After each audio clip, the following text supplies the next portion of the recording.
Hello YouTube. This is a review of the Gretsch G5420t. This is in only 24 of this color produced. This is surf green, actually, that's what it's called. But I just want to do a quick, I've put this on YouTube before, but I wanted to just kind of talk about a G5420. This is basically the same G5420, just a different color. I know they have that cool orange looking G5420 that's out, which is a beautiful color. The one thing I'll say, if you're in the market looking, the G5420s kind of replaced the G5120s or the 5120s that were out a few years ago. The pickups were a little different. I would say that the 5120s are also special too. I wouldn't say these are better or those are better. I think that these pickups are they're cleaner, a little less muddier. I like these pickups. These are the blacktop Filtertrons.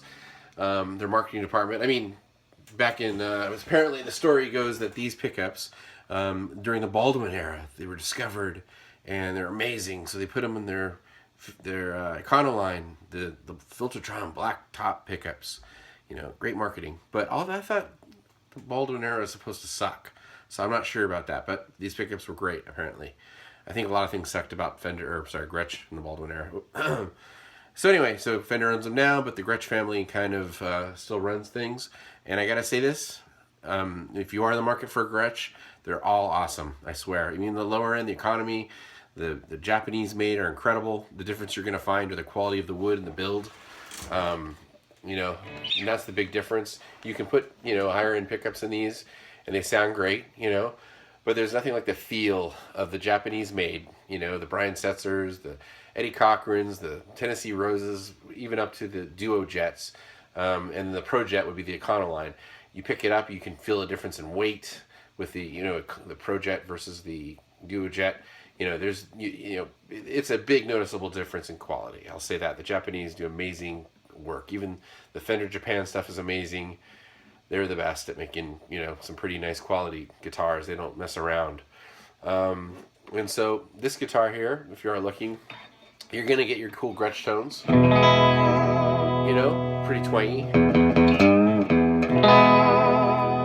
can kick on some reverb. I've got a rumble seat, analog alien, so I'm going to hit the reverb on that.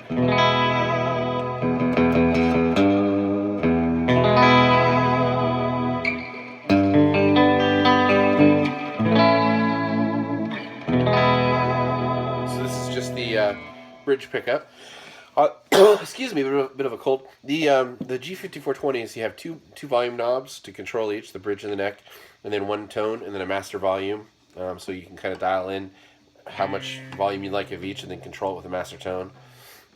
Top is, of course, the neck pickup. Middle is both, and of course the bridge. So I'll play a little bit of, just kind of mess around on it to give you an idea of the sound that you get from these. I'm not very good at, I'll just tell you what, I'll just play some chord. I'll play a chord just so you can kind of get the idea. I'll strum a little.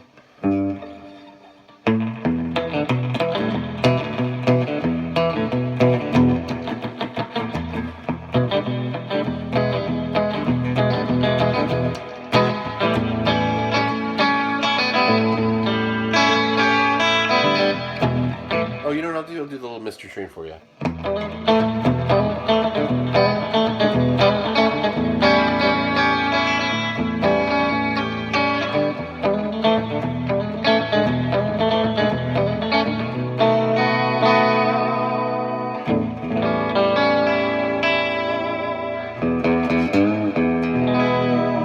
So then that's the bridge, and here's the middle, both pickups.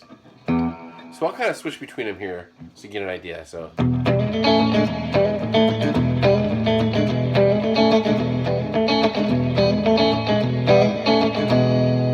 back to the bridge.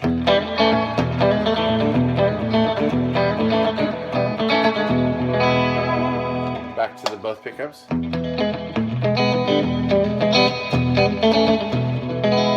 trying to see if you can hear the difference, but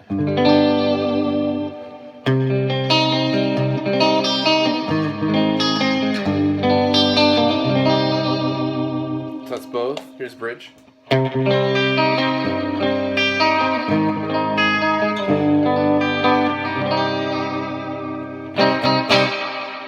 So get that Gretsch sound. Here's, of course, I'm leaving out the poor neck pickup.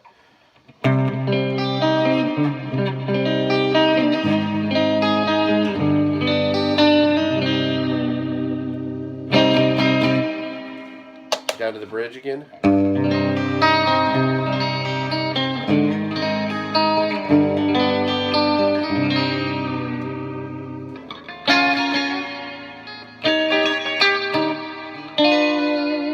You can get some good surf guitar stuff from this.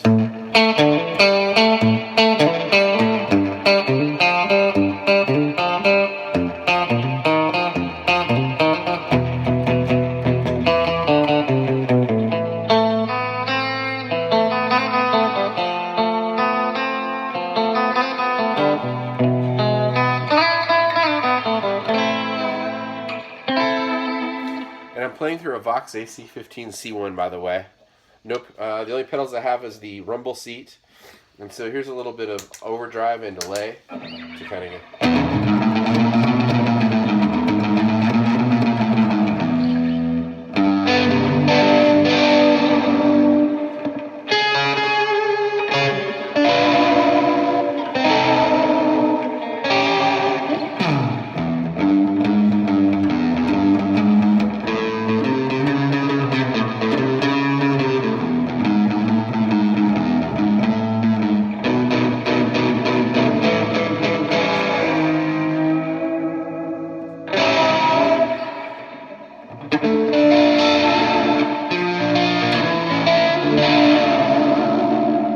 Both pickups. Here's the bridge.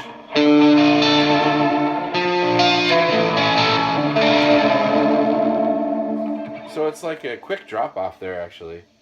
So again, this is the rumble seat, Analog Alien. I love these pedals, man. They're really great. It's a good kind of good pedal. So what else could I do for you?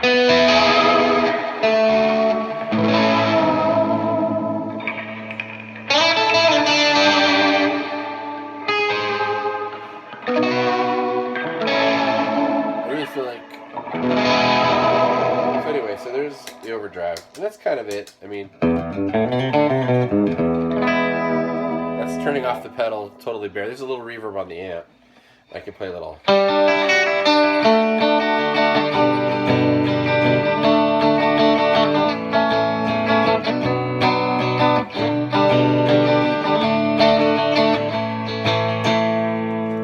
Both pickups.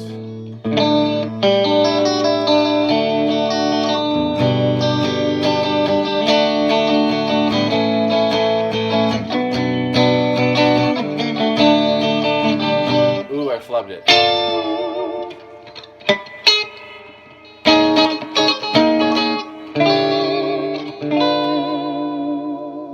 Okay, that's kind of it. I would say if you're watching this and you're interested in the G5420, I recommend it. I even like the 5120s. I've owned a couple 5420s and I've owned a couple 5120s. I just buy and sell a lot of guitars so I can try a bunch of different ones. But I'd go back to buying a 5120 and a 5420, even though I own pretty high-end Gretsches. Like, you know, I own Duo Jet and I own, you know, Tennessee Rose and you know, Brian Setzer Hot Rod, and they're all different. Gretches, I will say, are just, you know, the 5420s also have this kind of thick neck, which feels good, you know, holding it. The neck's really nice. It's rosewood, a fast neck, really well made. They're just good quality. They did a really good job, you know, with these guitars. Even the pickups are great. You know, I think they're swapping these out less than they used to. With the 5120s, they're a little more muddier, and these are more articulate. That's why I think these pickups are better than the 5120s ones that they came stock with. They look like humbuckers, kind of. But these are more that fit with the Gretsch, I think, more.